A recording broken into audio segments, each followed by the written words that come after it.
People once believed that when someone dies, a crow carries their soul to the land of the dead. But sometimes, something so bad happens that a terrible sadness is carried with it. Hello and welcome to this week's episode of the Cool Kids Lunch Table podcast with PJ and Mike. I'm PJ. And I'm Mike. And I just watched a movie. So PJ took a bullet for us, guys. I did. And unfortunately, like The Crow, this bullet did not kill me and I lived to talk about it. That movie, well, all right. I'm not going to bury the lead. I'm going to start out with how I felt about this movie. It was not good. We're reviewing the 2024 movie, the new one. The new Crow, the 2024 film, The Crow. And it's been 30 years, PJ, if my calculations are correct. It's been 30 years since the original. The original one came out in 1994. Right.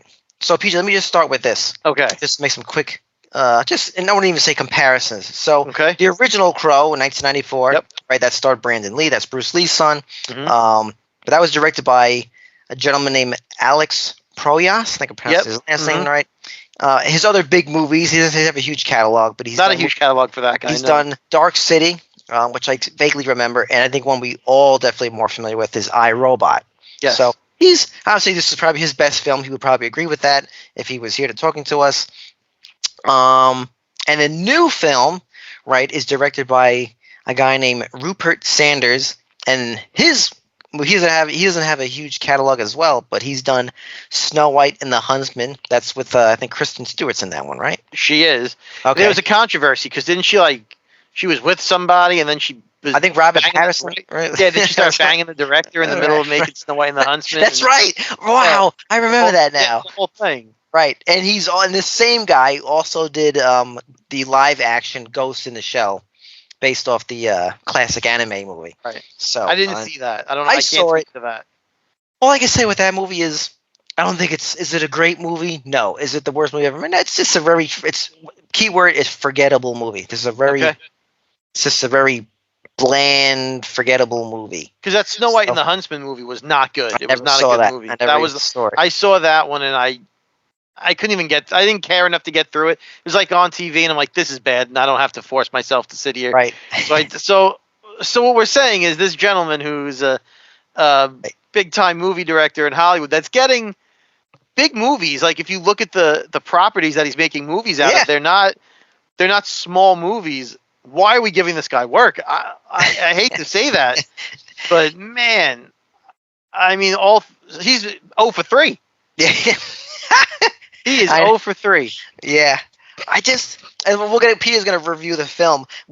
Just one of the things I don't get is, stuff like this, you want to get someone a little bit more established, and maybe because you're coming from this cult movie that's huge, and you're like, okay, we're looking to invest money in this. Who are we going to get? You want to get someone who could just, I don't even say not even unknown. Just get someone who's done some decent movies. You're like, all right, yeah, that could work.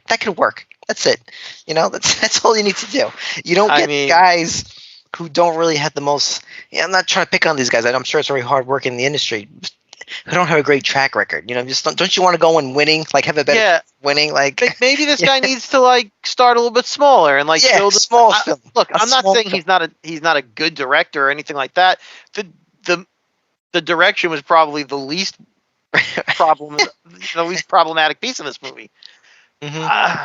So I guess should I just jump in with a brief synopsis? Give us a plot summary. I guess I think everyone knows the original. I'm assuming who are listeners. You might as well just forget about that. It has nothing to do with it. It's nothing to do. Okay, so this is other than the fact that his name is Eric and her name is Shelley. Oh, okay. You can forget the rest of that movie. Oh, okay. Which is part of the problem. What they should have just not been Eric and Shelley, and you'd automatically feel a little bit better about things. But I wrote some notes as I was watching the movie, and then at some point I just stopped writing notes because I was like, this means nothing. So it starts off, for everyone who's not familiar, it's based on a comic book written by James O'Barr. Correct. It was a very good comic book. The original one was very good. Didn't have a big run or anything like that. It's not like Superman, Batman, Spider-Man levels of books being sold or anything. One of those cult classic favorite books that people just love. It is written very well. It is a smart book. It was a very good comic book. So For the people who don't know, this is technically a comic book movie. Okay, so we Correct. start off with a horse. A horse, you say? Yes, a white horse. Which in the comic books there is a white horse, and in the comic books he has like visions of this horse. I guess the white horse is. I don't know. I didn't write it right, but I guess you can interpret it as like purity or just like a free spirit, right? Right. And he has visions of this horse often getting like tangled up in barbed wire. This movie starts off with what I guess is a CGI horse. Right. Barbed wire, right? And it shows us baby Eric, little Eric, who's got bag of groceries, comes home to his farm because he lives on a farm, Right. And sees his favorite horse in the barbed wire, and I know it doesn't make any sense to me either. And I watched. I'm really just surprised that it started with that. I mean, it sounds like they're trying to do, like you said, redo some of the remake some of the comic book. So he's actually a kid. It starts off with him as a child. Yeah, you only see him as a kid for a couple minutes for this scene, right, but yeah, right. And then he tries to free the horse from the barbed wire, so he grabs onto the barbed wire and he starts to bleed, and then there's some flashbacks to what I guess is his mother. Maybe they don't really explain who the older person is in this bed. I'm led to believe that's maybe like a drug addict mother who doesn't take care of him or the horse or whatever. Sure. The horse is dead. Sad. Spoilers, folks, but don't worry about it because don't watch it. Right. So now we get to the opening credits, and I know you've said in the past that you are a fan. Yes. Of opening credits. You like a good credit. Right. Correct. These credits, cringe AF. I don't know. Was it just like CGI of like a horse turning into a crow or something? Was like glamour shots of his tattoos. What's this guy's name? Bill Skarsgård. Bill Skarsgård. Bill Skarsgård, who got jacked for this movie. Dude's in good shape. Right. Let's just say that. For folks at home who just to kind of they're not familiar with what this guy's name is or who he is. He's the new Pennywise. Yep, that's his most well-known role. He's done some other stuff. He was in a TV show called Castle Rock, which was also based on Stephen King's works, and then he was in It as the new Pennywise, which was another Stephen King thing. So he does this horror-y genre movie frequently. So and he was also in John Wick 4. He's like the main villain. He's the final boss, folks. Right. Of that movie. So he wears a lot of horror, does a lot of horror stuff, wears a lot of black clothes. You think he'd be a shoo-in for the Crow. Yeah. No, he's a good actor. He's not a bad actor at all. I don't know why he took this role, but he's not a bad actor. So now it's glamour shots of the tattoos they gave him for the movie. He has like a poem or a song written on his back, and it's all these glamour shots of like him being CGI'd up with tattoos and like CGI blood like flowing in and out of the screen to like it's very cringy, very goof. It's not good. Right. Yeah. I think just because on our last episode we talked about Beetlejuice, and I think credits are really done well where it's just there's no CGI fanciness. It's just kind of just the old school. You put some title cards and you're like maybe you have the camera moving or just kind of just B-roll. You know, people walking around the city. The best opening credit scene is Superman the movie. Like Superman the movie is best. You know what I mean? Classic, simple. You know, have a soundtrack, something. Let's get into the movie. I don't know what they would think. Look, the credits are what they are. I mean, you watch it. I always say, as I said before, credits though help set the tone. Yeah, they sure do. They sure fucking do. It's not setting a good tone. So now we're into the movie, right? Yes. And we meet Shelley, who is FKA Twigs. I don't know if it's FKA Twigs. She's apparently Twigs. I never even heard of this woman. Actually, I thought it was Zoe Kravitz for a second. No, it's not Zoe. It is this FKA Twigs. I don't know if the FKA is formerly known as. I don't know I don't know what FKA Twigs means. Maybe I'm old. I don't know. I don't know. But we meet her. Does this take place in New York? I'm just curious. I don't think they ever said the name of the city. I think it's like Did they ever say in the moment? Right. And Brandon Lee's, what did they ever say? I don't know if they did. I think it's just it's just New York. I mean, every city, if they don't name the city as New York, I don't know. Maybe it's just because that's the home team. Right. If you don't tell me the name of it and we're in a city, it's New York Right, City. That's right, just what right, it is. right. And it has to be shitty too. So Yeah, right. shitty and dark. Yeah, exactly. It's always New York City. Right. It's Gotham City. It doesn't matter. Right. So we're here and we see like we get to meet the new Shelly, and she's like just running away from somebody, and they don't really tell you why she's running away from somebody. She bumps into a police officer, Okay. and she drops her bag. Drugs come out, and they arrest her. Just like that. She's Just running like away that. from maybe some gangsters. I'm just trying to fill in the blanks. Yeah, And I she mean, you could try to fill in the blanks. I would fill in the blanks if they've explained any of this as the movie was So going she on. just- They just don't. So you just really catch her in action, running away, and Just, she happens you to mean run. like her friend? Her friend's like, you gotta hurry up. They're gonna get you or whatever. Oh, I see. Okay. And then she runs away. Like that's it. And you're like, Right. okay. And she bumps into the cops. She drops some drugs. They're like, I don't know, shitty cops. Oh, we got you now. Right. And we arrest her. Whatever. Right? The cop means nothing. When I say she bumps into a cop, well, I'm not talking like Ernie Hudson cop where he has I was a big about to part in the say. movie. Yeah. We never see this guy again. Interesting. Okay. He's just a cop that Any needs to rando. get us to Right. the next scene. Yep. Okay. Which the next scene. Okay. We're gonna pause on the recap, and we're gonna talk about the original one real quick. Mm-hmm. The original Crow. When you watch that movie, you believe that Eric and Shelley are soulmates, right? Oh. You instantly get that connection. Yeah. You see them together for 13 and a half seconds. Right. And you got all that You information. got that connection. Keep that Yep. in mind. We're now. And you only see Shelley. I'm talking about the original one. It only in flashbacks. Yeah, In flashbacks. exactly. And it's amazing, PJ. Real quick, just like we talked about in the past too with films, it's just comparing them from the films of yesterday and today. They just got the ball rolling. You know, like you had the whole story. Of course, there's exceptions, yes, but like the original Crow, you had that within the first 15, 20, You 15 knew everything minutes. you needed to know. Yep. You were in. And then that's Not in this movie. you're already 15 minutes in, and you still really haven't gotten any have kind no of idea. ball rolling. Exactly. Yeah, Exactly. that's amazing.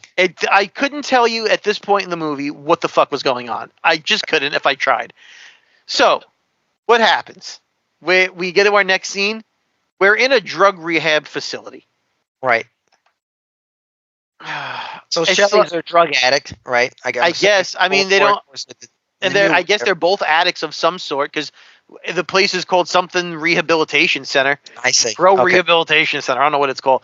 And Right. it's very, very bright. I Mhm. stress the fact that this movie, except for when she's running away from the police, so far we were at a farm during the day. We're at a rehab facility during the day. This movie is The Crow. It's always supposed to be dark. It's a sunny fucking movie so far. Right. So, okay. Where is this? Did they ever say what? We don't know what city it is, but what time is this? Like modern day? Like is it 2024? It's modern. It's modern. Okay. She has I guess an he's iPhone. on a farm like nowadays, like a modern farm. It's Yeah, not it's just like, farm. I mean, you don't see much other than the horse and some Right. barbed wire. But I Right, not- assume, like, where else is if you're not on a ranch? Where Right, is there? so he didn't grow up Amish or anything. He's like Right. to say He if just, yeah, it's like American, a ranch okay. kind of thing. Yeah. yeah, okay. So we're in the rehab facility, which is strange to me. Look, this is where he's being held a prisoner in a rehab facility. It's not a prison, unless it's like Arkham Asylum, where it's like yeah. criminally insane. But they don't say that really.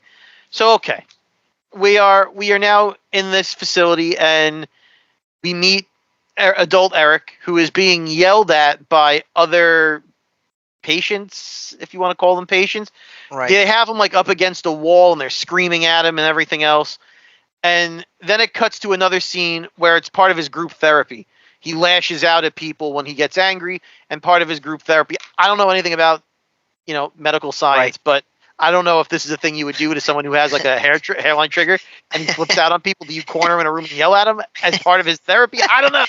Seems like not the best Like idea. you said, this isn't like if you're doing like it's like a substance use rehab. You're not gonna, no one's there against their will. Well, they are here. Right. So, yeah. So it's very strange. So okay. Now we do another flashback, or not a flashback, but a cut, like to the next scene. We now meet who is the real bad guy. Huh. Okay. I don't know his name. I don't know his name. Oh, They the say villain's it- name. Yeah, Oh, the they same say one. it maybe 2 or 3 times in the movie. It's not like a name that means anything. So remember, I said in the beginning, our introduction to Shelly was like her friend's like, "You got to run." Right. They kidnap the friend, the bad guy, Oh, okay. and so now this older guy comes in who was set up to be the real villain, and he's like, "We're gonna get your friend. Tell us where she is." And Yeah, she's yeah, like, yeah. "I don't know. It's just cliche." Right. And then it takes a turn. Now, again, flashback to the original Crow, so we can have a little conversation about the original Right. Crow. I understand the Crow is a supernatural movie. Yeah. I get it. I get it. The only part of the Crow that's supernatural is the Crow. Right. You watch the rest, I you watch think the rest of that movie. The rest of that movie is just gangsters with guns, yeah, drug yeah, yeah. addicts. No one has. There's no superpowers here. Right. The Crow has the supernatural piece. Everything else is just normal, right? Right. Correct. Okay. Hmm. Not in this fucking movie. Now, Really? yeah, it takes a weird turn. So this So- guy is talking about souls and all this other shit. Oh no. And then his eyes go white, and he starts like talking in tongues in her ear, and Wow. yeah, and then her eyes turn white or black or whatever, Right. and they give her a sword, and she stabs herself in the neck. I knew you were gonna say that. So she does. Okay. Yeah, Bushido, whatever the heck it is. Maybe Yeah. the diamond on. Right, Okay. right in the neck.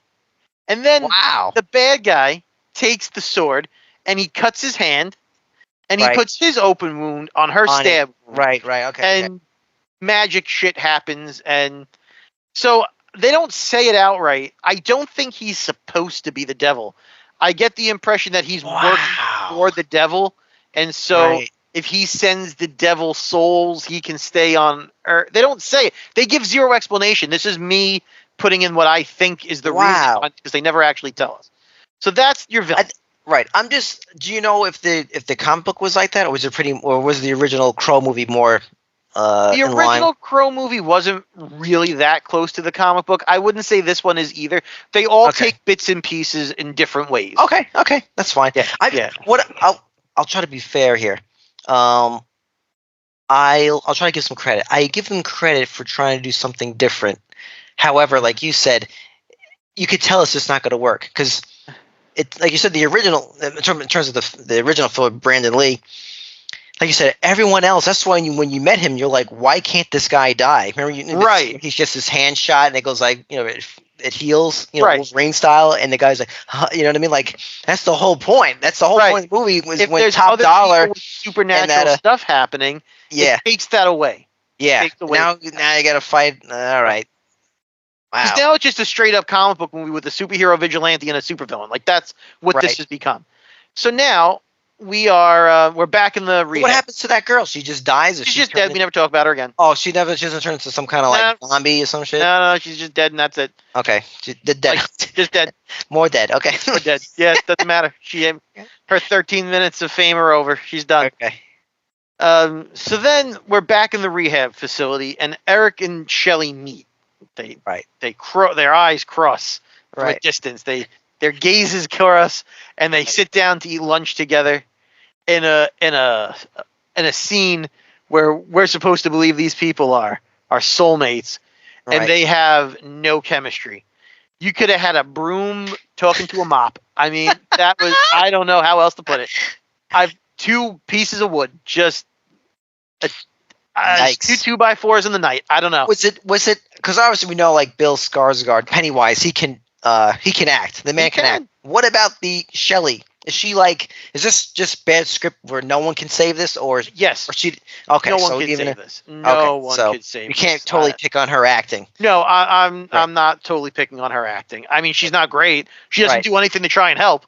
Right, but right. She doesn't help. She might have read the script and might have said, "There's nothing I could do." There's nothing Right. I could do.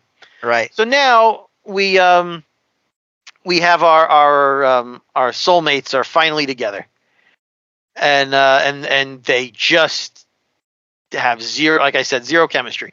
But as we're here, we meet who is Shelley's mother, who was with Yeah, I know. It's just all over the place. Like I'm not speaking out of order. Like in terms of the timeline of this movie, Right. there's just no explanation at this point. I don't think we even know it's her mother. You just assume because you're like, oh, that's probably okay. her mother. And So then her eventually, mom yeah, visits her.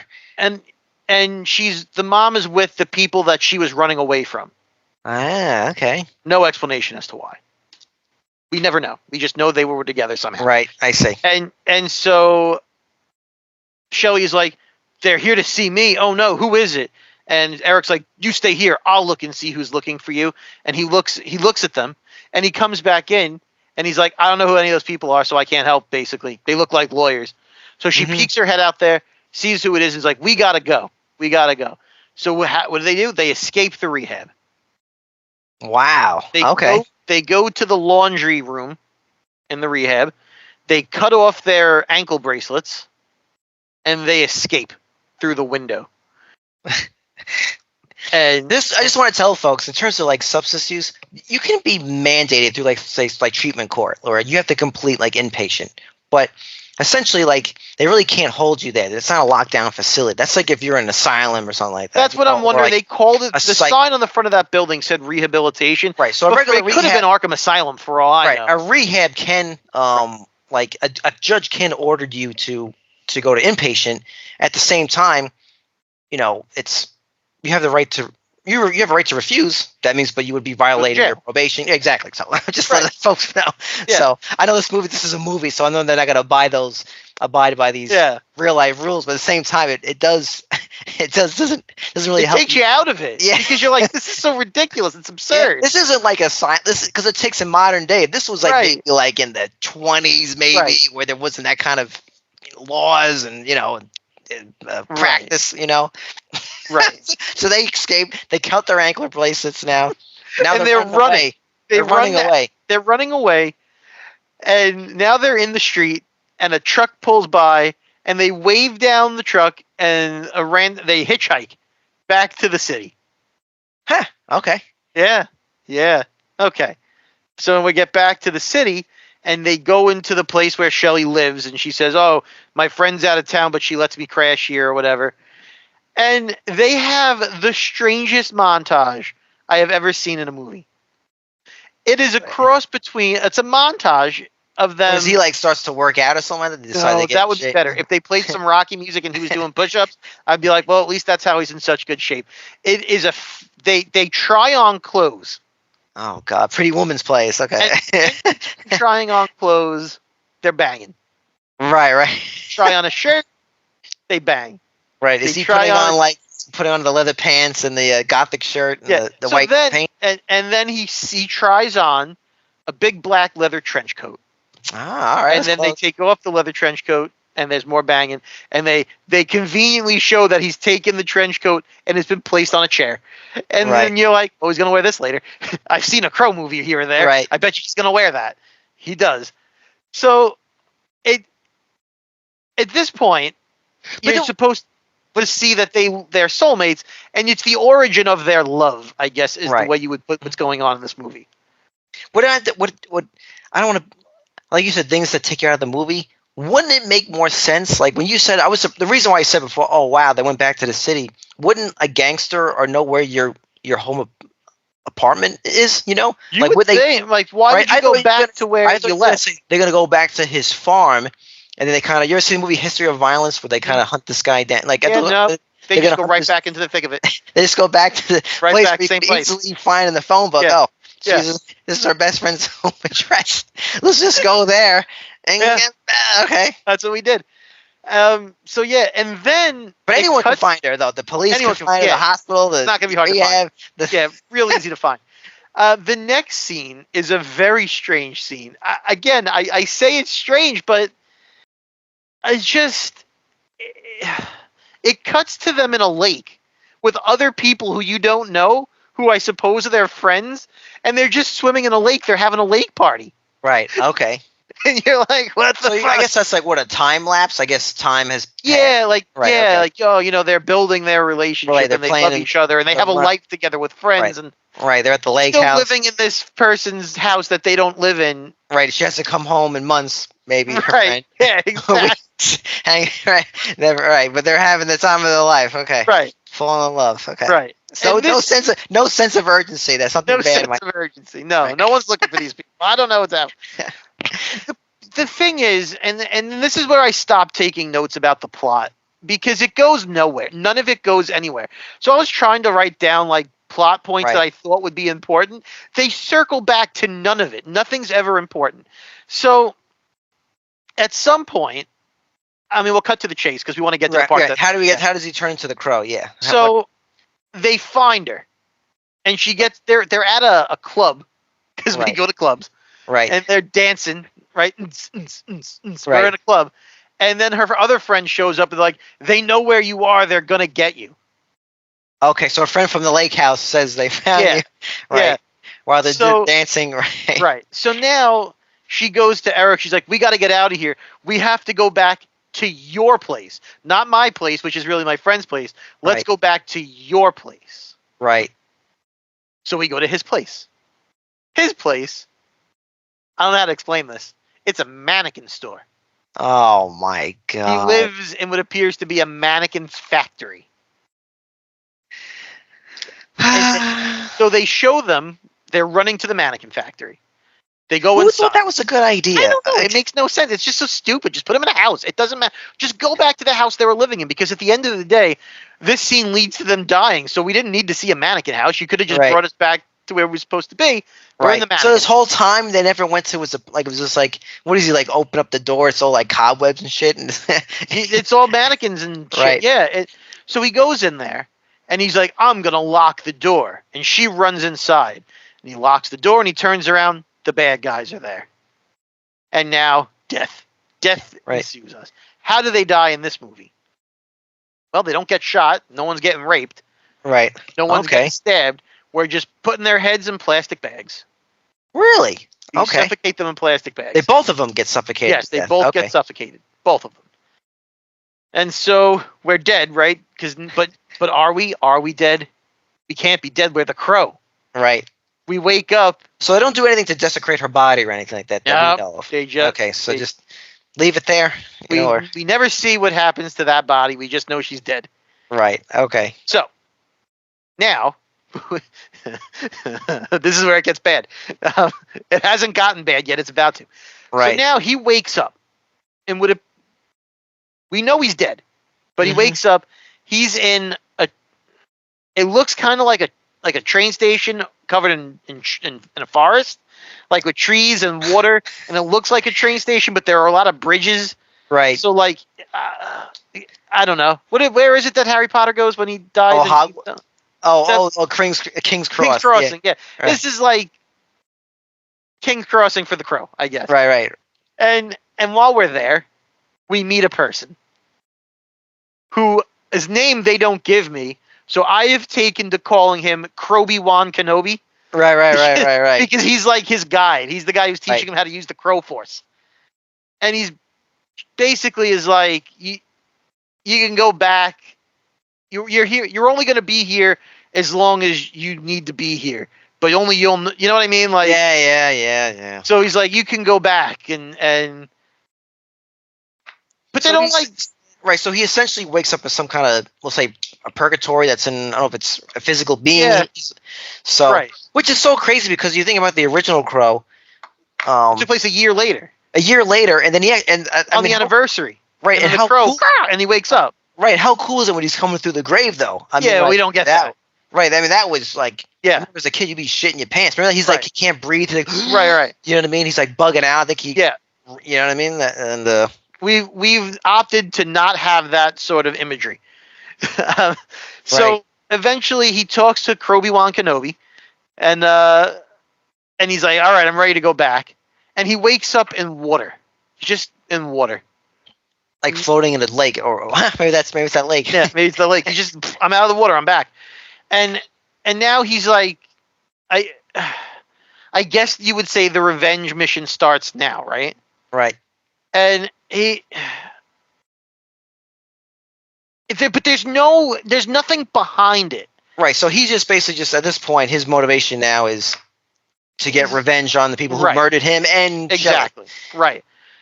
So he's like investigating who these people are, like trying to find them, trying to Right. like so we can kill them or whatever. He's talking to other people, talking to her friends, trying to put together like where could these people be? Why are they after her? Why did they kill her in the first place? Mm-hmm. They never actually show you at this point, but essentially as he's going around killing people, right? And there's a scene where like he gets hit by a car and he breaks his leg and he snaps it back together and he keeps because he's the Crow and he heals. Yeah. And they do the thing where he gets shot and the bullets holes heal up. It's all Yeah. right. Eventually, you find out that she killed somebody. Oh, Shelley did. Yes, the reason is the bad guy did the mumbo jumbo in her ear and controlled her to kill somebody. And what winds up happening at this point is like his faith in her and his love for her starts to wane because Right. he's questioning the kind of person that she is, and so he's able to die again, and they kill him, and he wakes back up with Obi-Wan Kenobi. Wow. Right. Okay. And Obi-Wan Kenobi is like, well, you lost faith in your love for her, so that's why you can't live, and that's why you're dead again. And he's like, well, I want to save her soul. I would never, my faith in her would never go away, so I want to save her soul. And he's like, well, they don't explain it, but basically makes this deal where send me back and let me save her soul, and we'll trade my soul for her soul. So I guess the idea is she's in hell, Right. and we'll trade soul for soul. Right. But it sounds like she killed someone under a hex. Yes, Like yes, right. yes. So I mean, Right. I mean, Exactly. she did take someone's life in the film, but she didn't do it. Right. It was like she did it on purpose. Exactly. You know what I mean? With intent. And then he gives the Obi-Wan Kenobi guy gives that little like the crow speech where they talk about the thing from the original movie. Yeah. He kind of gives like I don't know if it's word for word, but basically that speech. Right. And is there a crow actually flying around with you this? see him? Yeah, you see the crow flying around the city and stuff, but they don't make any reference to why it's important. You just every so often you see crow and he flies by. And, Right. So he basically says like the blood says something about the blood or whatever. Right. The blood on your face is what will keep you power, whatever the shit, right? And he wakes up and he goes to their friend's house who is a tattoo artist or whatever, and that guy winds up getting killed, but he takes the ink. And that's how he gets the face paint. And the second time when he dies the second time, yes, he puts so he gets the face paint. Okay. Right. And he does it in a broken mirror, which is, to mimic the original movie where he does it in the same thing. So now he goes back to her original house her friend's house, whatever, where they left the jacket. Mm-hmm. The jacket's on the same chair the way they left it. No one's been home yet. Right, the jacket's right exactly where he left it. So he's like, now would be a good time for me to take off my shirt and put on this jacket. Right. Because this crow doesn't wear a shirt. Right. Oh yeah. Mm-hmm. So he puts the jacket on. He's got it's not like when we think the Crow, we think like Sting in WCW with the white. Yeah. It's really not that. It's just his eyes and like by his mouth a little bit, right? All right. Okay. It's fine. It's not bad. I don't have anything negative. It's not the makeup doesn't matter that much. It's Right. And he decides the best way to go about this is with a sword. Okay, where does he get the sword? Does he go to a pawn shop or does he? He just has a sword. Oh, okay, so just took it off the wall. Too bad he didn't get like a mannequin hand and just start like. Yeah. So now we have our Ninja Turtle slapping people with that hand. And where would the bad guys be? Well, the only place they could be, the opera. Right. Okay. So he storms the opera house. Does he know that he has to fight a superhuman dude now? Or I think like he has the general idea of it.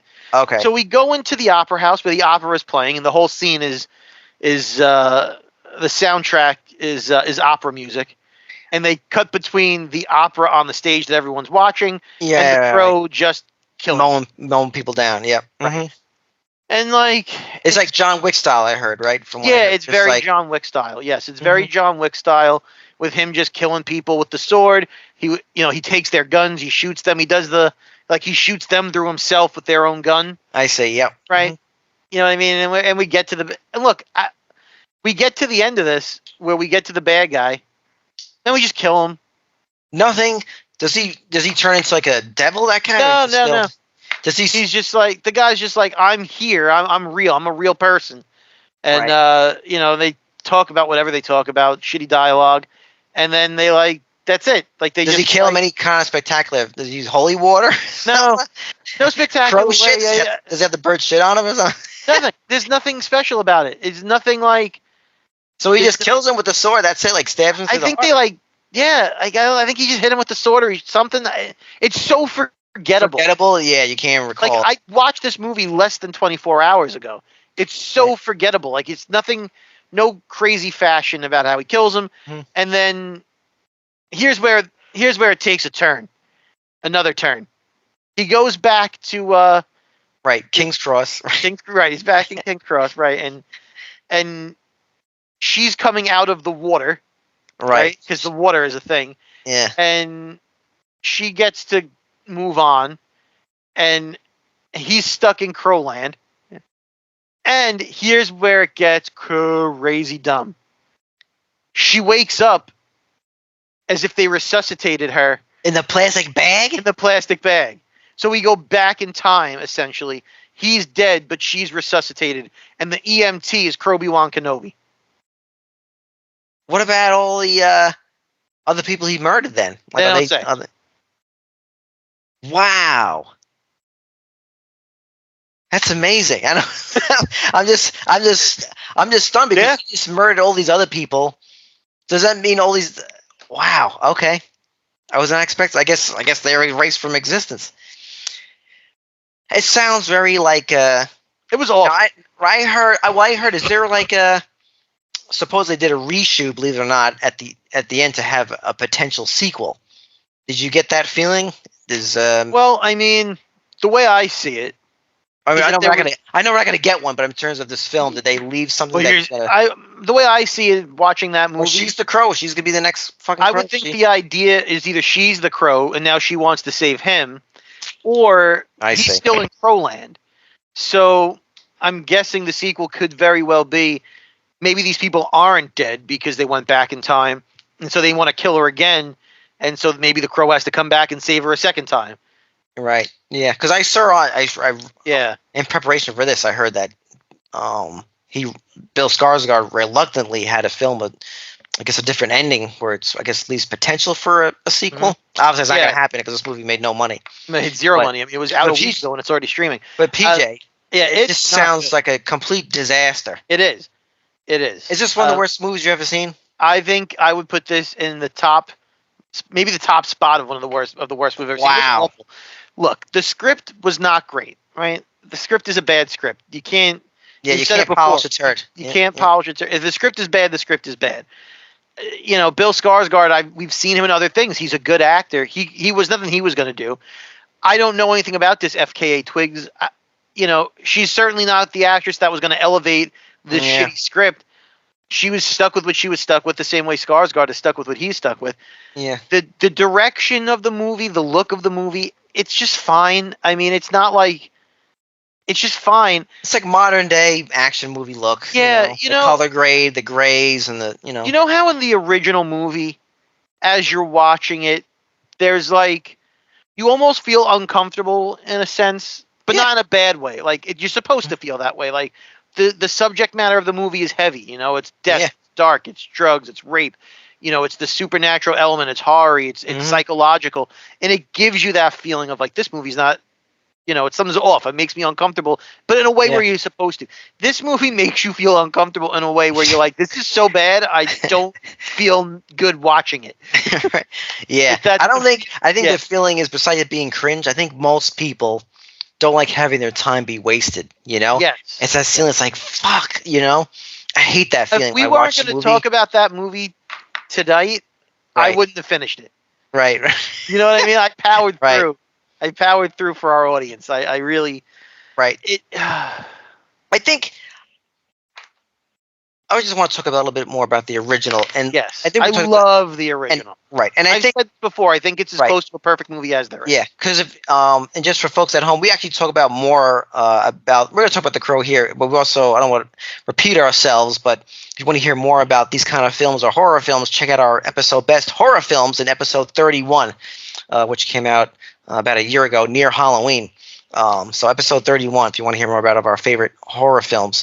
But with this film, PJ, the original one, it's just like one of those things where like it was like really like just like lightning in a bottle. Everything That's exactly what I was going to say. like you had the right leading actor, and you had a cast that was awesome though. You had Ernie Hudson, the cop, we know him from Ghostbusters. The main villain, Top Dog, Michael Wincott, had that graggly voice, You had characters too. Yeah, like, even the Fun Fun Boy. Boy. Yeah, what was that Weasley guy? Who's he's from the Warriors. I can't think of his name. Yeah, I can't think of his name in the movie. They all had weird names. None of them had like regular names. Yeah. But they're like all these like slimy. Yeah. And you wanted them to die. You know what I mean? They're all like Weasley, and you had that hot like Asian girl, like what's her name, Mai Ling or some shit. Yes, Bai Ling. She was Micah in the movie. Yeah. Yeah. She was just like. Was it T-Bird? Is T-Bird the guy? Yeah. And you had Tony Todd in that movie. It was also you had a real cast, talented character actors, all playing a good part. Exactly. It wasn't a convoluted plot, and also this was like what the heyday of grunge. Yes. And so you had like the right music. You had people in the right frame of mind for this kind of movie. Like it was speaking to a very, very particular audience. Exactly. Like you this said, movie doesn't have a particular audience in mind. Yeah. It's certainly not those of us who grew up with The Crow. Mm-hmm. Because there's nothing to do with it other than the names. And you're not going to like find a new audience with the movie they made it because it's so generic. Yeah, I always say this: a movie is at its best when it knows what it is, and clearly this new one doesn't know what it is. Doesn't know. Oh, should we do strictly an action movie? Should we do? I know they don't want to do a complete reboot. I give them respect for that. They try something different. I'll give them that. I just don't.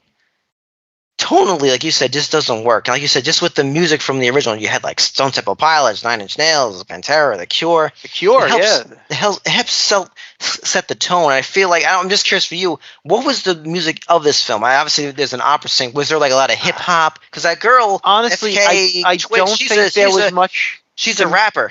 I don't know if there she's wasn't like a much Nicki Minaj type style. But is there any kind of commercial music of today?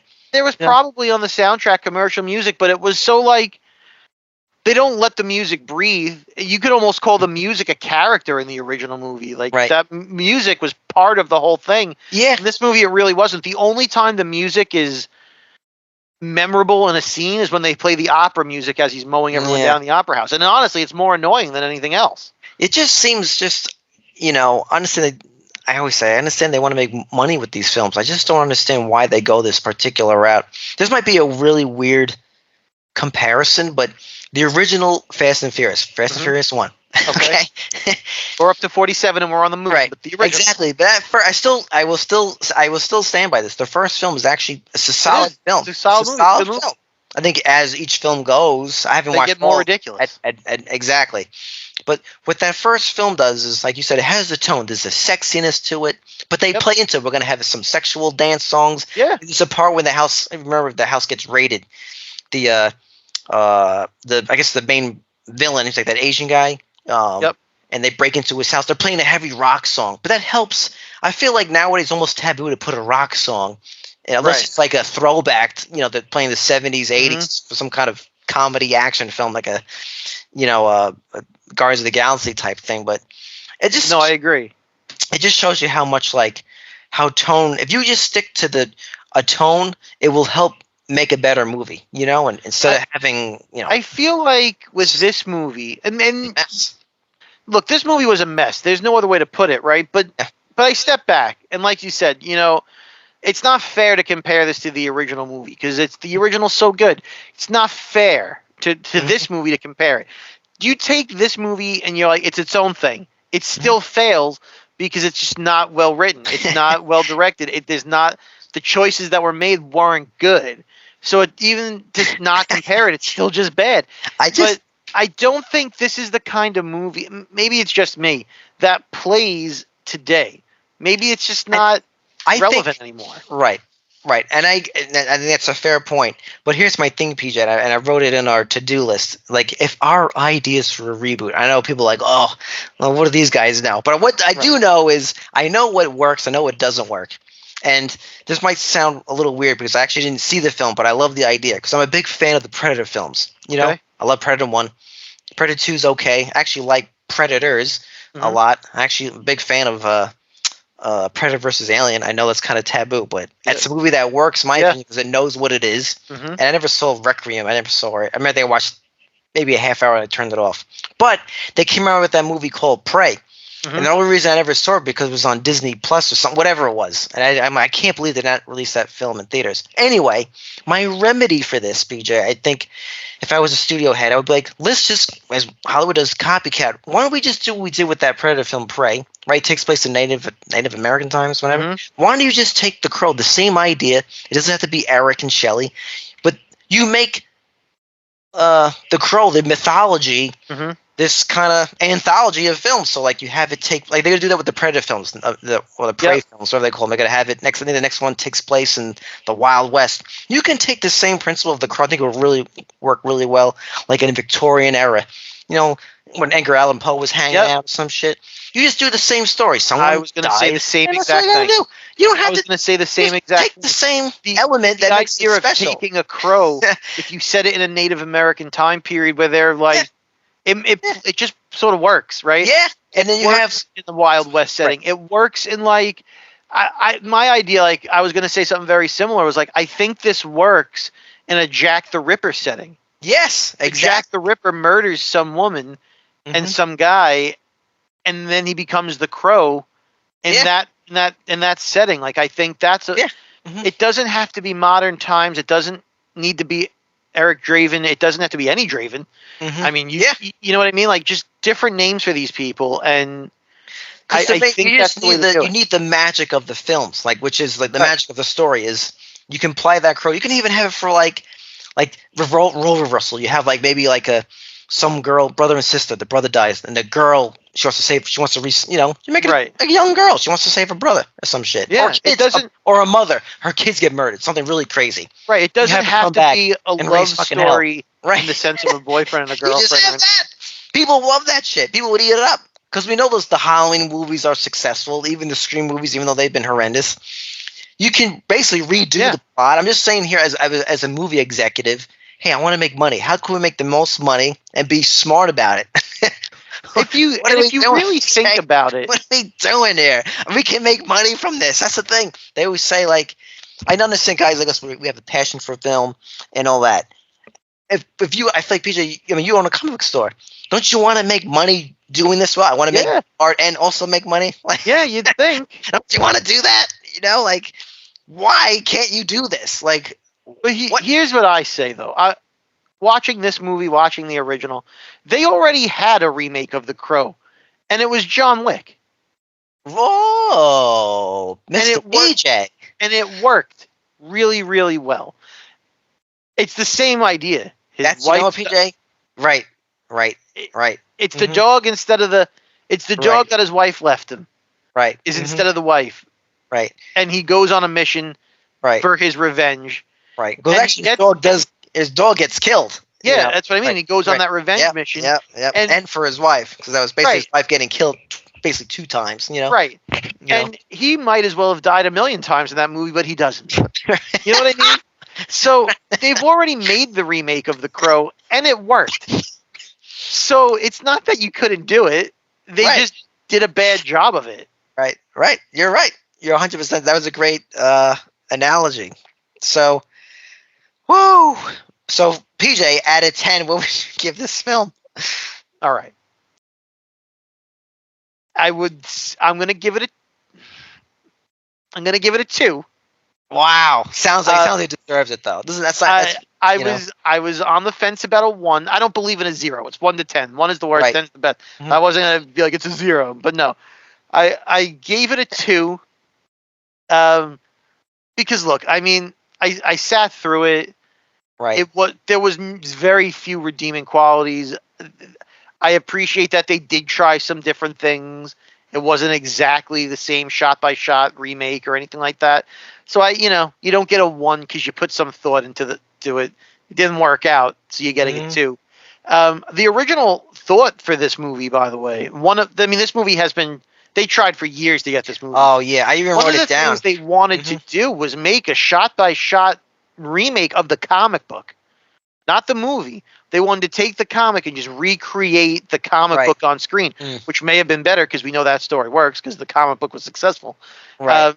But we didn't get that. They tried with Jason Momoa to do some shit. That didn't work. I mean, they've tried so many times, and each time they've come to the realization is this isn't working. Let's not do it. I don't know why they saw this version of the movie, this script, and was like, this is the one. I don't know what they saw in this that they thought would have made this anything better than a 2 out of 10. Right. Damn. It was a tough watch. I'll never watch it again. Oh, no way. There's no point. And look, I'm not going to watch it. I wanted to almost see it in theater just from the reviews, and sometimes you don't want to support these things because you don't want them to keep being made. Right. And it's funny, PJ, because I think the last, I guess, trilogy, whatever you want to call it, of the Venom films is coming out. It's called The Last Dance. Yeah. And I remember when I say I liked the first one, I liked it because something it's like they almost knew like this was dumb and we're gonna have fun making this. Definitely, and those movies are forgettable. I haven't even seen the second one.